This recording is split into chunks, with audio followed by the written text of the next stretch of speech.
Mabilisang balitaan, komprehensibo at totoo sa loob ng 1 minuto.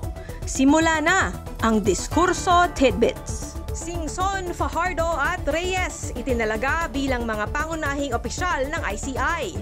Magalong tututok bilang tagapayo at investigador. Tulfo binanatan ang mga kasino sa DPWH money laundering.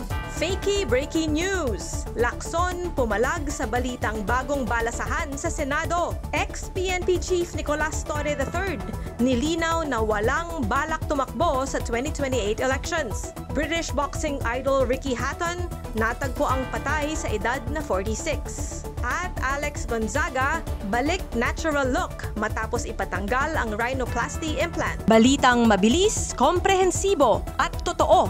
Yan ang Diskurso Tidbits.